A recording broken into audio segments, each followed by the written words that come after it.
Welcome! David and I share tips and tricks about glass to help you build and appreciate stained glass. Today's lesson is using an old plate as an embellishment in a panel. One man's trash is another man's treasure after all. I found this plate at a thrift store and I thought that this Christmas design would look good in this partridge in a pear tree window. So I was a little bit nervous about cutting this glass because it's very thick, and of course I'm used to just cutting stained glass. And so what I did was I first scored. You can kind of tell where I scored there, so I'll score somewhere different here.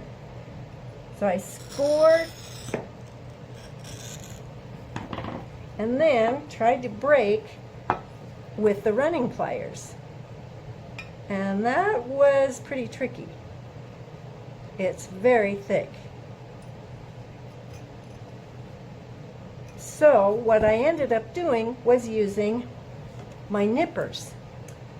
And they're just like nippers that you use if you're doing mosaics. And that worked a lot better. So it broke clear across that first time, so that was lucky for me.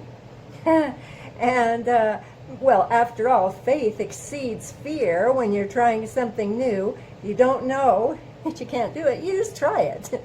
So I jumped right in and I started nipping and until I got the shape that I wanted.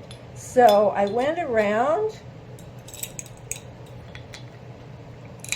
and the back, it has this place where the plate sits on the table, and so that is pretty difficult to get around.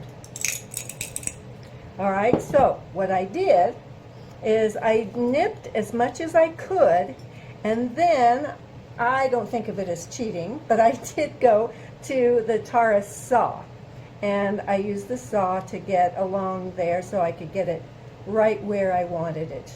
Okay. If you're using a saw, then do be careful. Make sure you wear a mask. Make sure you wear your safety glasses when you're working with any of this.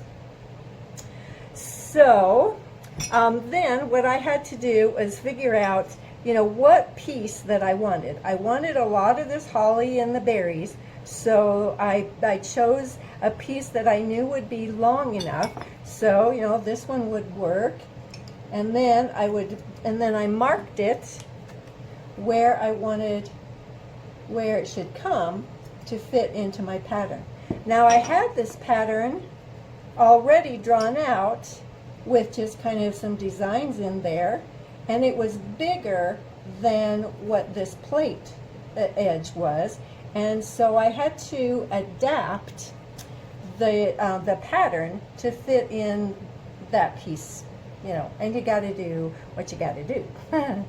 So there were repetitive designs around this, and so I could choose which part I wanted. And then if I messed up, I had options to do it again. Leaving options is a good rule of thumb. So, and if you're worried about glass flying off, that's why you wear safety glasses. And because we're working with this, and there's silica in the china, it's also a good idea to wear a mask. So if you're taking notes, find a flat piece of your plate, and this edge was pretty flat, as you can see. If there was something in the middle, then I could have used that, but there isn't on this one. Look for the flow of your piece, number 2. And so we're finding the flow of the piece, kind of how it's going to fit. Be patient. It doesn't always cut the way you want, So we're going to, I've used these double wheel nippers, and that works just fine. That is a thick plate. Worked before though. Okay. I think I'm going to start here toward the edge of the glass. Oh, okay. Ooh, that's pretty. So yeah, it's very thick in here. So yeah, remember that to start at the edge and that is going to work better.